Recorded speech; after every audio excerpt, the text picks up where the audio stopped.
December 31st, 1992, a freezing winter night. In the historic cities of Prague and Bratislava, the clock was moments away from striking midnight. Just a few hundred kilometers away, Yugoslavia was being consumed by one of the bloodiest ethnic conflicts in modern history. Serbs, Croats, and Bosniaks were locked in a brutal war, each fighting to create their own independent nation. But the streets of Prague and Bratislava told a completely different story.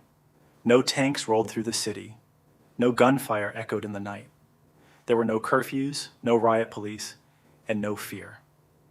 People were peacefully asleep in their homes, or preparing to celebrate the arrival of a new year.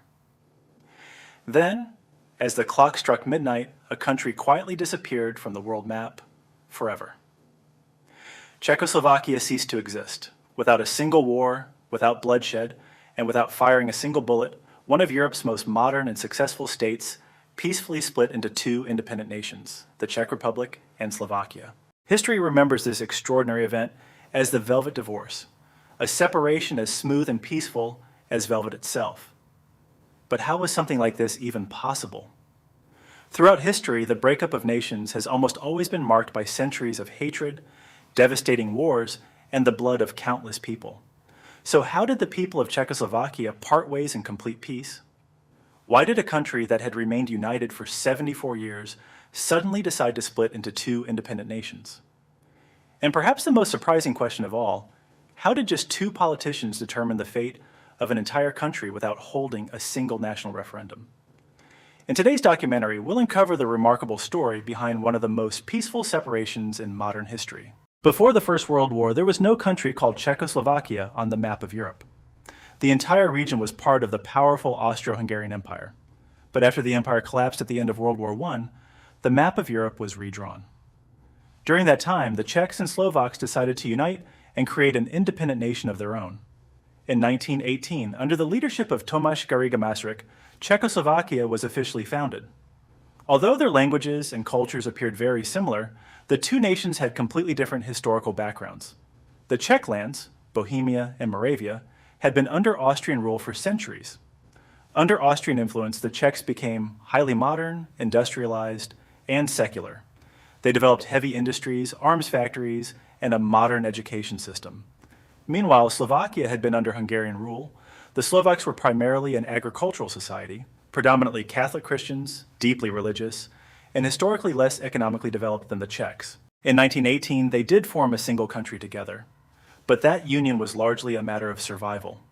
The Czechs joined forces with the Slovaks because without Slovakia, their country would have been too small in both territory and population to stand against a powerful neighbor like Germany.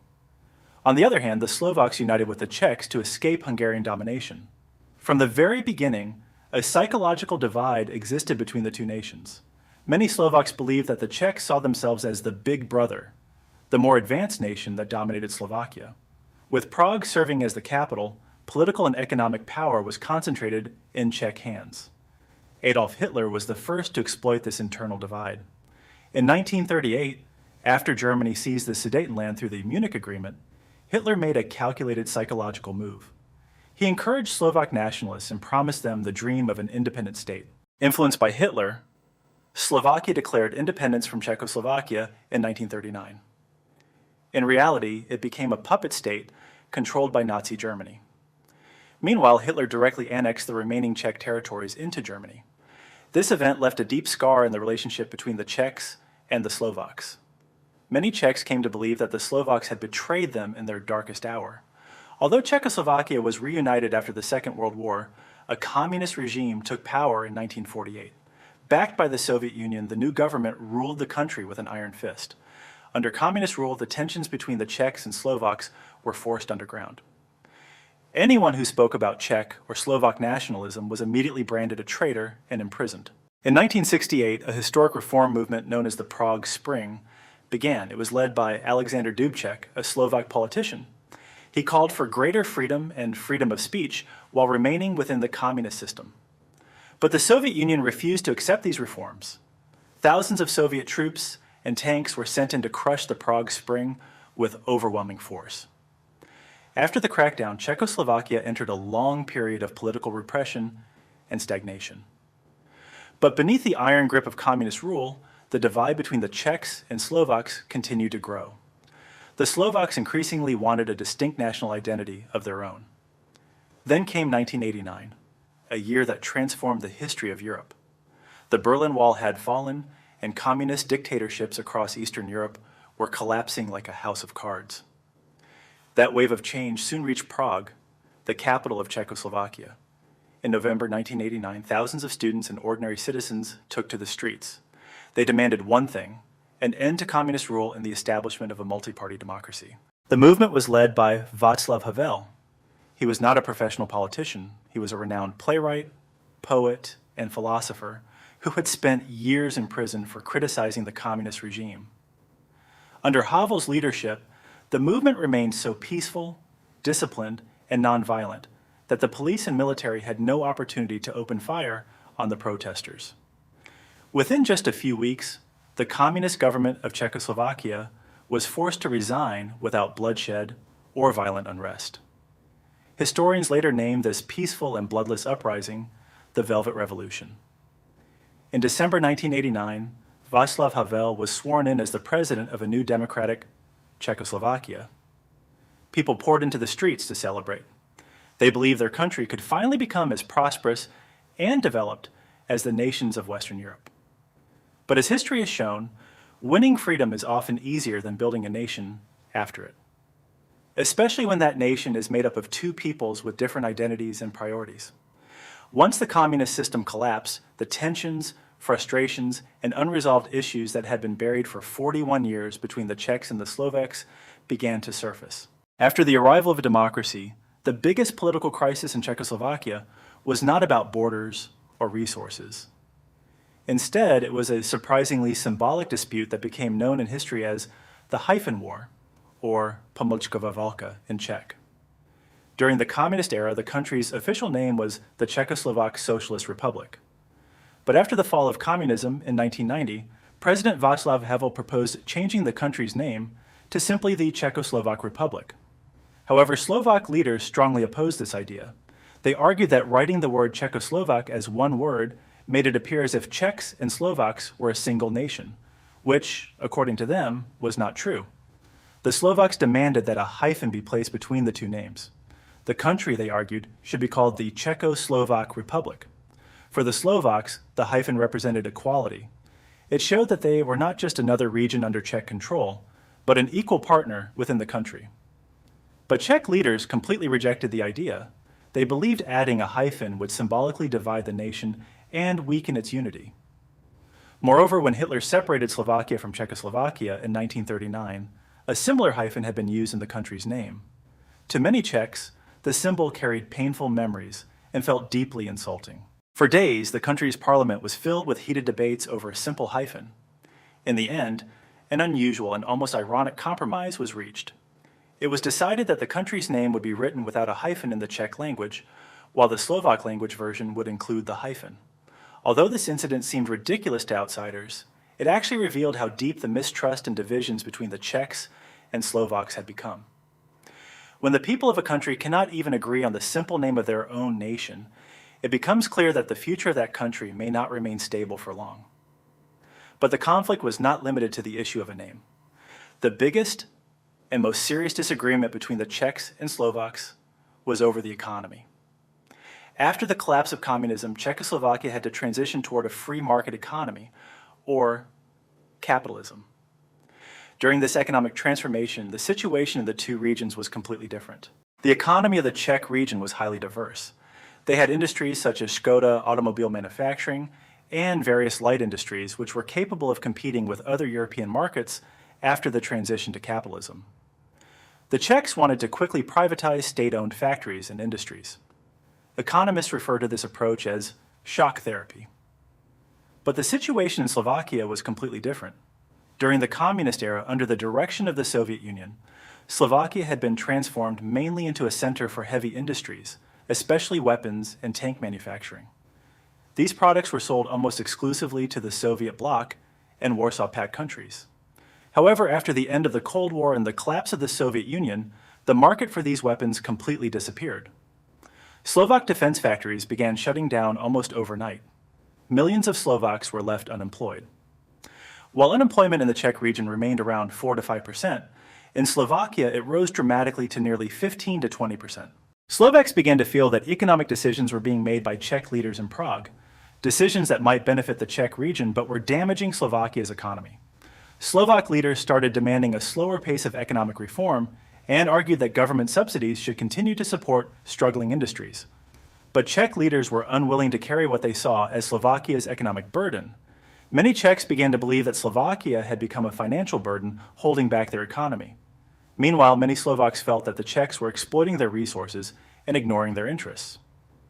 Amid this deep economic divide and growing ethnic mistrust, two highly ambitious and nationalist leaders emerged in politics, and it was in their hands that the final fate of Czechoslovakia would be decided.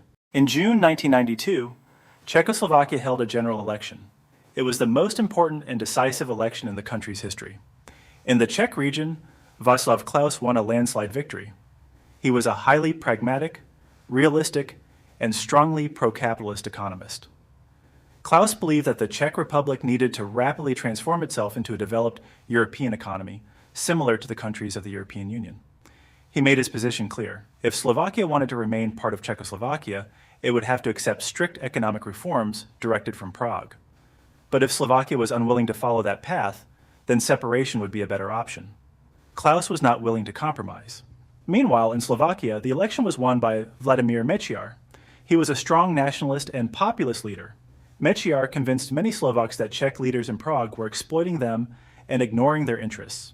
Mečiar demanded that Czechoslovakia should be transformed into a confederation. This meant Slovakia would have its own central bank, its own military, and the ability to act independently on the international stage, while still remaining under the symbolic umbrella of Czechoslovakia. The political visions of these two leaders were like the North Pole and the South Pole, completely opposite from each other. Václav Klaus and Vladimír Mečiar realized that governing one country with two fundamentally different visions had become nearly impossible. In August 1992, the two leaders met for a historic meeting in the garden of the famous Tugendhat Villa in the city of Brno, Czech Republic. Beneath a massive oak tree, the future of an entire nation was being decided. The meeting was extremely tense. The fate of two countries rested in the hands of just two men. Václav Klaus gave Mečiar a clear choice. Either they would remain a strong federation, a united country where real power would stay in Prague, or they would completely separate and become two independent nations. There would be no middle ground, no confederation, and no loose political arrangement. Vladimír Mečiar knew that the Slovak people would never accept complete control from Prague, so he chose the second option. Sitting in the garden of Tugendhat Villa, with only a few close associates present, the two leaders made the historic decision to officially dissolve Czechoslovakia. The most surprising part was that ordinary citizens were never asked for their opinion on such a historic decision. No referendum or public vote was ever held. Public opinion polls showed that a majority of people in both the Czech and Slovak regions were against the separation. They wanted to remain united. But Klaus and Mečiar understood that if a referendum resulted in a vote to preserve the union, the country's political deadlock would only become worse. The two leaders knew they could not govern together under the same system. They feared that this political crisis could eventually lead to a violent conflict like the one happening in Yugoslavia. So, putting aside public emotions and nostalgia, they made the final decision to divide the country based on political reality and practical considerations. The decision to split the nation had been made, but dividing an entire country was not a simple task. It required extremely precise planning and complicated calculations. How would Czechoslovakia's military, central bank, foreign currency reserves, railway system, and even embassies located abroad be divided? This was where Czech and Slovak leaders demonstrated remarkable political foresight and discipline. They decided that all state assets would be divided according to a 2-to-1 ratio. The reason was simple. The population of the Czech Republic was around 10 million, while Slovakia had a population of approximately 5 million. Following this population ratio, the country's assets were peacefully divided between the two new nations. Military equipment was distributed proportionally. The gold reserves of the central bank were carefully divided between the two countries. Even the division of the national currency was handled through an unusual method. Citizens were asked to deposit their existing Czechoslovak banknotes at banks. The Czech and Slovak governments placed separate adhesive stamps or stickers on those notes then returned them to the people as temporary new currencies. This system remained in place until both countries began printing their own independent banknotes. A small dispute also emerged over the flag of Czechoslovakia. A law had been passed stating that neither country would be allowed to use the old Czechoslovak flag after the separation. However, after independence, the Czech Republic adopted the former Czechoslovak flag as its own national flag with only minor modifications. This decision upset some Slovaks, but it did not turn into a major political crisis. President Václav Havel strongly opposed the decision to divide the country. He wanted Czechoslovakia to remain united. But when he realized that no one was willing to listen to his position, he resigned from the presidency. However, he was later elected as the first president of the independent Czech Republic. Finally, the historic moment arrived. At midnight on December 31st, 1992, the entire nation watched the final moments of Czechoslovakia through radio and television. As the clock struck midnight, the country known as Czechoslovakia disappeared forever into the pages of history. Over the skies of Prague and Bratislava, the flags of two new independent nations were raised. No riots, no bloodshed along barbed wire borders, no refugee camps were ever created. People woke up the next morning to discover that they were citizens of an entirely new country. The separation of Czechoslovakia proved that a divorce between nations could truly be peaceful and as smooth as velvet itself. Today, more than 3 decades have passed since the Velvet Divorce. Historians and geopolitical analysts still consider this event a remarkable achievement, a masterpiece in modern statecraft. But what made it different from almost every other division of a country in history? The difference was political wisdom and foresight. While leaders in Yugoslavia fueled extreme nationalism to hold on to power, pushing millions of people into violent conflict, Czech and Slovak leaders took a more practical approach. They understood that a peaceful separation was far better than forcing two unwilling sides to remain in a broken relationship. The most remarkable thing is that after their separation, the relationship between the Czech Republic and Slovakia did not deteriorate. Instead, it became even stronger. Today, they are among each other's closest friends and largest trading partners.